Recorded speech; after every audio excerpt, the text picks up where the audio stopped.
Hello everyone! Ito ulit yung probinsyano ng ganda and ni Kai and welcome back to my channel.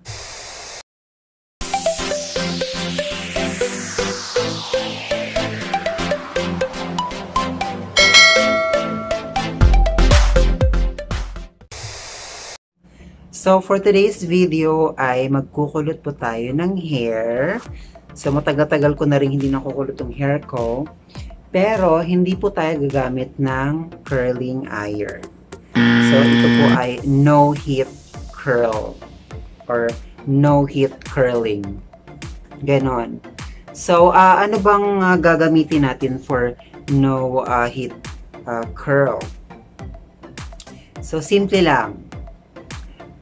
Makikita natin to sa ating closet at ginagamit din natin to pag nagsusuot tayo ng shoes. So alam niyo na siguro kung ano yung bagay na to. So ito po ay media. So yes, magkukulot po tayo ng hair gamit lang ang media.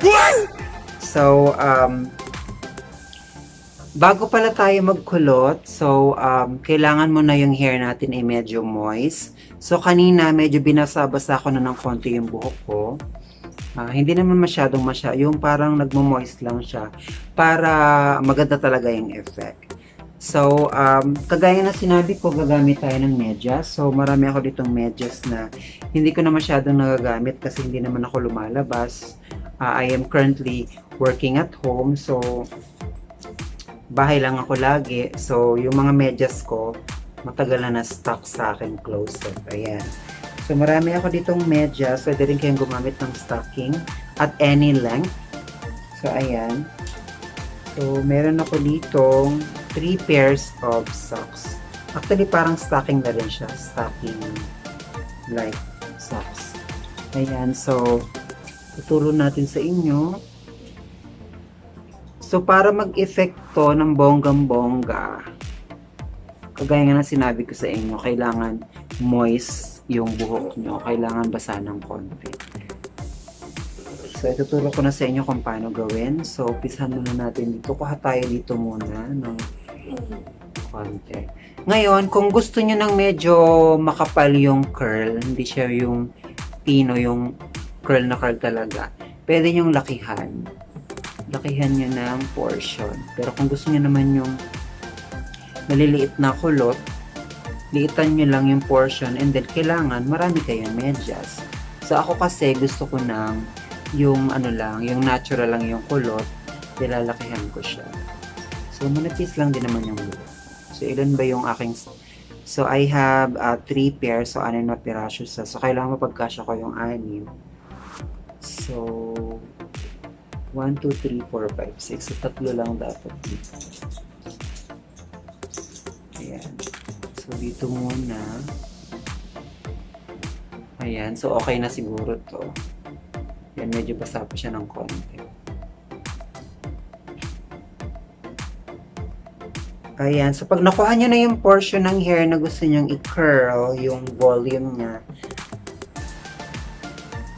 So, ilalagay mo lang tong ganon.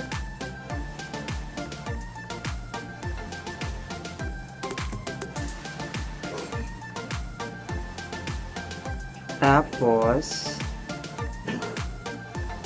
dito sa dulo, iikot mo lang siya ng ganun sa dulo. Ikot mo lang. Ikot. Tapos, iipit mo siya dito sa ilalim. Tapos, paiikutin mo na siya ng ganun. Pataas. Ayan.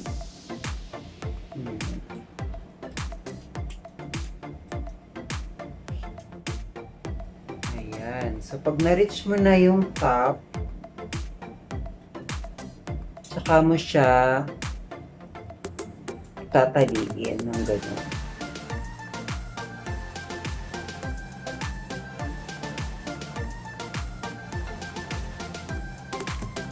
Ayan. So, ganun lang siya kadali.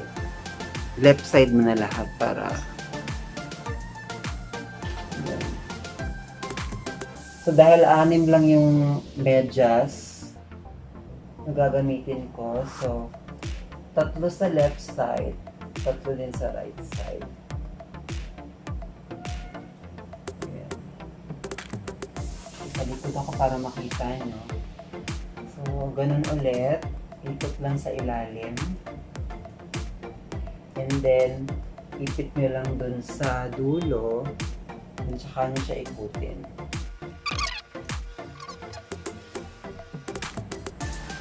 Ulitin natin, medyo nahirapan na. Medyo dumudulas. Kasi nag-conditioner pala ako, kaya madulas yung hair ko. So, kumakalas siya. So, ulitin natin.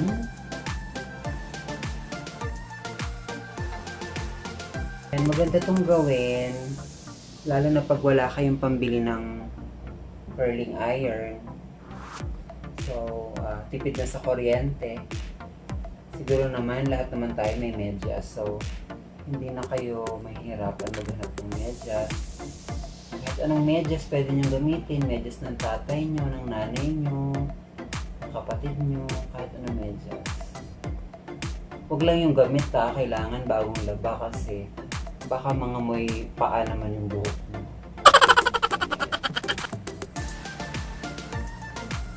Ayan, so ayan, nakaipit na.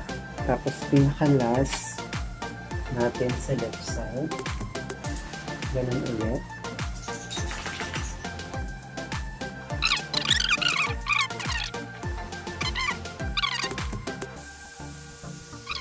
Tip pala, pag magaganito kayo, huwag muna kayo mag-conditioner kasi tendency niya is dudulas. Ayan, so okay na siya. Ngayon, gagawin ko naman yung right side.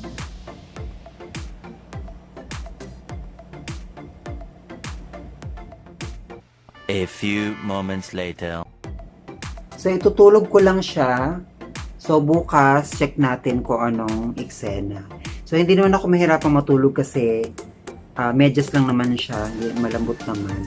So, kahit umikot-ikot ako ng ganun, hindi naman siya mapapano. So, check natin tomorrow kung ano mangyayari. Tomorrow morning when I wake up. Sa pagising ko bukas, malalaman natin kung maganda ba yung curl. No hit curl. So, ayun lang guys. So, I'll get back tomorrow. Good night.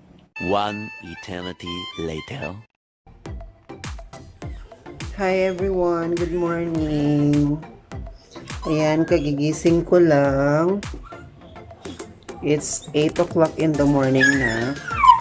Yan, intact pa rin yung mga nakalagay na medyas sa hair ko. Yan, so hindi pa ako nagtutoothbrush. Oh no! So, iti-check natin maya-maya. Tatanggalin natin. Tingnan natin kung anong mangyayari sa ating kulot-kulutan. No heat curl effect. So, magtutoothbrush muna ako saglit. I'll get back to you. Hello everyone, I'm back. So, katatapos ko lang mag-toothbrush and then naghilamos din ako ng mukha and then nagkape na rin ako. So, ngayon tatanggalin na natin itong mga medyas sa buhok ko and let's see kung anong magiging result ng ating no heat curl. So, ito na. I'm so excited. Tanggalin muna natin dito. Ayan, close up natin.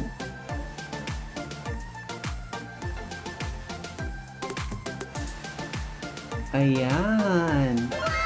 Hindi na lang magkakulot. Buong buo. Then, second one.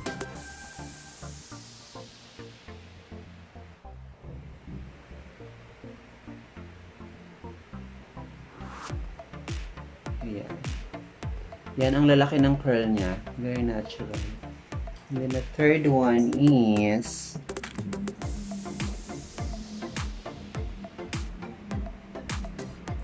yan. Ayan, ang ganda. I like it. Sobrang lalaki ng curl. Ayan, close up. Diba? So, dito naman sa right side. Ayan. So, ayan na siya. Ang aking no heat curl.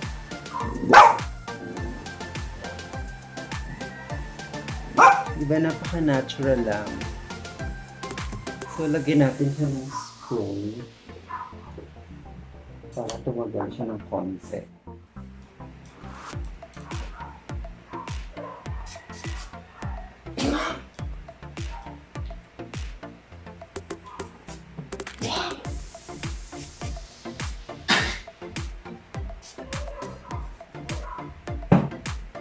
Ayan na siya.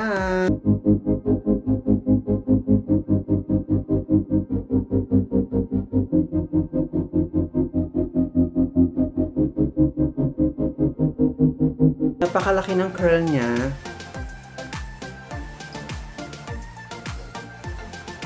I like it.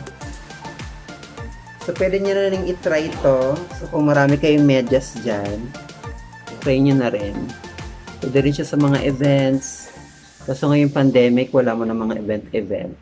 Pero kung wala kayong magawa, nabobore kayo, gusto nyo namang may iba naman kayo makita sa itsura nyo, hindi kaya pumunta kayo ng palengke, pumunta kayo ng grocery, gusto nyo ng kulot-kulutan, ayan. Medyas lang ang katapat.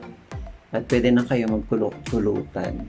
So, what's for watching? So, if you like this video, don't forget to like, subscribe, and share para mas bongga. Thank you so much for watching. Bye!